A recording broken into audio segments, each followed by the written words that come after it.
The draft में आज हम आपको हिमालय के पहाड़ों में बनने वाले एक ऐसे रेल रूट के बारे में बताएंगे जिसके 125 किलोमीटर के रूट में 105 किलोमीटर सुरंग है और 20 किलोमीटर में पहाड़ों के ऊंचे ऊंचे शिखर पर खतरनाक और डरावने पुल हैं।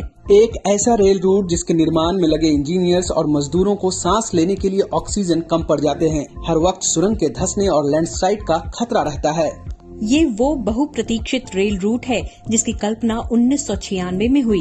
डिटेल प्लान 2013 में बना और काम शुरू हुआ 2015 में और अब अगले 2 वर्षों में पहली बार हिमालय के पहाड़ों में रेल चलने वाली है। भारतीय रेलवे के 10 चमत्कारों में से एक कहे जाने वाले इस रेल रूट का नाम है ऋषिकेश कर्णप्रयाग रेल लिंक। 17 वर्षों की प्लानिंग और करीब 10 वर्षों तक लगातार काम करने के बाद अब इस रेल लिंक का करीब 80% हिस्सा बनकर तैयार है। लेकिन ये नामुमकिन सा लगने वाला काम हुआ कैसे?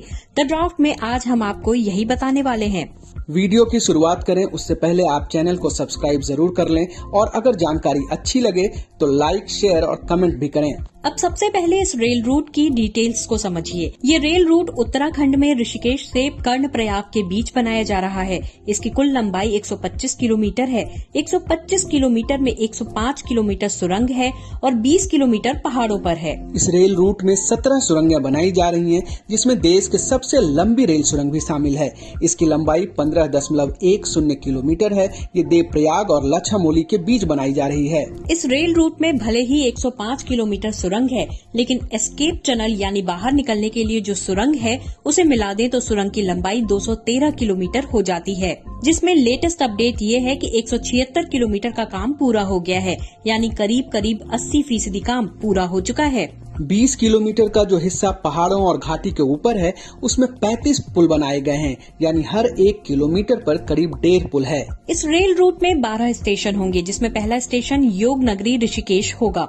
इसके बाद मुनि की रेती, शिवपुरी, मंजिलगांव, सकनी, देवप्रयाग, कीर्तिनगर, श्रीनगर, धारी, रुद्रप्रयाग, धौलतरी, धौचर और आखिर में कर्णप्रयाग में ये रेल लिंक खत्म हो जाएगा। खास बात यह है कि इस प्रोजेक्ट के तहत 12 स्टेशन में से 2 स्टेशन जमीन के ऊपर बनाए जा रहे हैं, जबकि 10 स्टेशन पहाड़ियों के नीचे होंगे। जब इस रेल रूट का प्लान बना था तो इसकी अनुमानित लागत 16,216 करोड़ रुपए थी, जो बढ़कर 23,000 करोड़ रुपए तक पहुंच चुकी है। यानी कमजोर राजनीतिक इच्छा शक्ति और लेट लतीफी के कारण बजट में 7,000 करोड़ रुपए का इजाफा हो चुका है। भारत में पहाड़ी इलाकों में रेल कम ही चलते हैं। हिमाचल प्रदेश और पश्चिम बंगाल के दार्जिलिंग के कुछ इलाकों को छोड़ दें तो अब से कुछ वर्ष पहले तक पहाड़ों पर रेल नहीं चलती थी। हालांकि पिछले कुछ वर्षों में जम्मू कश्मीर के पहाड़ी इलाकों में रेल चलने लगी है और अब तो जम्मू से कश्मीर के बीच खतरनाक पहाड़ों पर भी रेल चलने वाली है। महाराष्ट्र में वेस्टर्न घाट पर कोंकण में रेल चलती है, लेकिन वो पहाड़ी कम और घाटी का इलाका ज्यादा है। ऐसे में पहाड़ों पर रेल रूट का निर्माण और रेल चलाना एक मुश्किल काम है और ये काम तब और मुश्किल हो जाता है जब किसी रेल लिंक में 84% से ज्यादा हिस्सा पहाड़ी सुरंगों से होकर गुजरे, वो भी उत्तराखंड जैसे राज्य में जहाँ पहाड़ों को कच्चा पहाड़ कहा जाता है। यहाँ लैंडस्लाइड और पहाड़ों के धंसने की घटना काफी ज्यादा होती है। साल 2023 में उत्तराखंड में ही सिलक्यारा सुरंग का छोटा सा हिस्सा धंस गया था, जिसमें 41 मजदूर सुरंग के अंदर ही फंस गए थे। 17 दिन बाद इन मजदूरों को निकाला जा सका था। ऐसे में सवाल ये है कि 125 किलोमीटर के रूट में 105 किलोमीटर का सुरंग वाला रेल रूट कैसे बन रहा है? दरअसल इस रेल रूट में सुरंगों के निर्माण की प्लानिंग में ही इसे 2 हिस्सों में बांट दिया गया और तय हुआ कि 35 किलोमीटर रेल सुरंग का निर्माण NTM यानी न्यू ऑस्ट्रियन टनलिंग मेथड से किया जाएगा और देवप्रयाग से जानसू तक सुरंग का निर्माण टनल बोरिंग मशीन यानी TBM से किया जाएगा। उत्तराखंड में भूस्खलन की समस्या बहुत आम है। इससे बचने के लिए पोरल स्टेबलाइजेशन किया गया है। टनल निर्माण में किसी तरह की समस्या न हो, इसके लिए रेल रूट में 6,180 कैमरों की प्लेसिंग की गई। यूपी के मुरादाबाद में मेन टनल सेंटर बनाया गया, जहां सुरंग निर्माण की गतिविधियों पर नजर रखी जा रही थी। इसके साथ ही सुरक्षा के लिहाज से सुरंग में एडवांस सिस्टम लगाए गए, जिनका सारा control Moradabad main tunnel control room में रखा गया। लेकिन सबसे बड़ा काम 2 TBM यानी टनल बोरिंग मशीन ने किया, जिसमें एक TBM का नाम शिव है और दूसरी TBM का नाम शक्ति है। इनका व्यास 9.11 मीटर और लंबाई 140 मीटर है, जो 7.8 मीटर की फिनिश्ड लाइनिंग वाली सुरंगें बनाने के लिए डिजाइन किए गए थे। ऋषिकेश कर्णप्रयाग रेल रूट में देवप्रयाग से जनासू के बीच 14.5 किलोमीटर लंबी डबल ट्यूब सुरंग बनाई जा रही है। इन सुरंगों की खुदाई शिव और शक्ति टीबीएम से की जा रही है। दोनों सुरंगों को मिलाकर कुल 29 किलोमीटर की लंबाई में से 21 किलोमीटर की खुदाई टीबीएम और बाकी 8 किलोमीटर की खुदाई न्यू ऑस्ट्रियन टनलिंग मेथड यानी NTM से हो रही है। शक्ति ने 16 दिसंबर 2022 को और शिव ने 1 मार्च 2023 को खुदाई का कार्य शुरू किया था। शक्ति ने जून तक 6.3 किलोमीटर से अधिक और शिव ने 5.20 किलोमीटर की खुदाई कर ली थी, जो पहाड़ी इलाकों में खुदाई का एक रिकॉर्ड है। इस रेल रूट का निर्माण इस तरह से किया जा रहा है कि अगले 99 वर्षों तक यहाँ हर मौसम में रेल चल पाए, किसी तरह की परेशानी न हो। ये तो निर्माण की कहानी थी। अब ये समझिए कि इस रेल रूट की खासियत क्या है और इससे क्या बदल जाने वाला है। 125 किलोमीटर लंबे इस रेल रूट से उत्तराखंड में बहुत कुछ बदल जाने वाला है।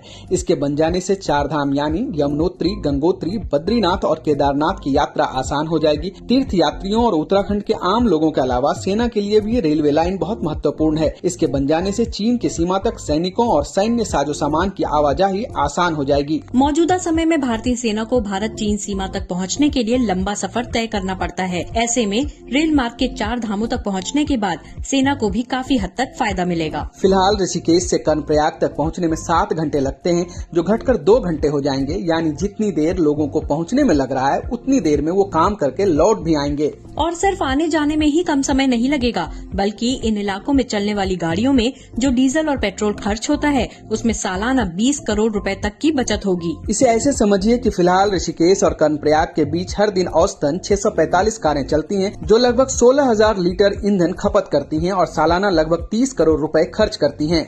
जबकि रेल लाइन के पूरा होने पर यात्रियों और माल ढुलाई का लगभग 60% हिस्सा सड़क से रेल पर शिफ्ट हो जाएगा। इससे ईंधन की खपत और संबंधित खर्चों में भारी कमी आएगी। यानी एक तरफ समय की बचत और दूसरी तरफ पैसे की बचत। इन दोनों का अलावा एक सच ये भी है कि गाड़ियों से होने वाले प्रदूषण में भी भारी कमी आएगी, जो पहाड़ और उस क्षेत्र के लिए काफी अच्छा है। इस रेल लाइन को इकोनॉमिक एंगल से देखेंगे तो उसमें भी बड़ा फायदा है। इसे ऐसे समझिए कि फिलहाल जब यहाँ काम चल रहा है तो करीब 6,400 कर्मचारी सक्रिय रूप से काम कर रहे हैं, जबकि इसके बनने के बाद 125 किलोमीटर के रेल रूट के लिए कम से कम 450 लोगों को परमानेंट नौकरी मिलेगी। इसके अलावा ऋषिकेश और कर्णप्रयाग के बीच पर्यटन और बाजार विकसित होने की संभावना है, जिससे कम से कम 1800 लोगों को अप्रत्यक्ष रूप से रोजगार मिलने का अनुमान है। 2024 दिसंबर तक इस रेल रूट को पूरा करने का टारगेट था, लेकिन अब इसमें काफी देर हो चुकी है। अब 2026 तक इस रेल रूट को पूरा किया जाना है। इस रेल रूट के निर्माण के इतिहास में जाएंगे तो वो करीब 28 वर्ष पुराना है। वो साल 1996 का था, जब रेल राज्य मंत्री सतपाल महाराज की कोशिशों के बाद रेलवे ने पहली बार इस रेल रूट का सर्वे किया था, लेकिन इसके बाद 15 वर्ष तक कुछ भी नहीं हुआ। लेकिन 2011 में फिर से सरकार जागी और साल खत्म होने से ठीक पहले नवंबर 2011 में कांग्रेस नेता सोनिया गांधी ने इस रेल रूट की आधारशिला रख दी, लेकिन काम फिर भी शुरू नहीं हुआ और करीब 2 वर्षों के बाद 2013 में 126 किलोमीटर इस रेल रूट का अलाइनमेंट पूरा हुआ, लेकिन राजनीतिक इच्छा शक्ति की कमी के कारण काम शुरू नहीं हो पाया। और फिर लोकसभा चुनाव आ गए और 2015 में फाइनली इस रेल रूट का काम शुरू हो पाया, लेकिन काम ने रफ्तार पकड़ी 2019 में। हालांकि काम के रफ्तार पकड़ने के कुछ ही दिन बाद कोरोना ने फिर से काम को ठप कर दिया और 2022 में कोरोना के पूरी तरह खत्म होने के बाद यहाँ दिन रात काम होने लगा। लगातार काम में देरी के कारण इस परियोजना की लागत बढ़ती जा रही थी, जिसके बाद इसे राष्ट्रीय सामरिक महत्व वाले प्रोजेक्ट की तरह डील करने की शुरुआत हुई और इसे केंद्र सरकार के प्रगति यानी proactive governance and timely implementation portal से ट्रैक किया जाने लगा, जिससे इस प्रोजेक्ट की रफ्तार पर फिर कभी ब्रेक नहीं लगा। और अब स्थिति ये है कि करीब 80% रेल रूट बनकर तैयार है और ये इलाका इतिहास रचने वाला है, क्योंकि भारत में पहली बार हिमालय की पहाड़ियों को चीरते हुए ट्रेन चलने वाली है। आपको ये जानकर हैरानी होगी कि आज भी उत्तराखंड के पहाड़ों में रहने वाले 25% ऐसे लोग हैं जिन्होंने रेल का सफर नहीं किया है। ऐसे में ऋषिकेश कर्णप्रयाग रेल लिंक से न केवल व्यापारिक मार्ग खुलेगा, बल्कि उत्तराखंड और रेलवे के इतिहास में एक नया अध्याय भी जुड़ेगा। हम उम्मीद करते हैं कि आपको हमारा ये वीडियो अच्छा लगा होगा और अगर ऐसा है तो चैनल को सब्सक्राइब कीजिए, वीडियो को लाइक करें, कमेंट और शेयर जरूर करें।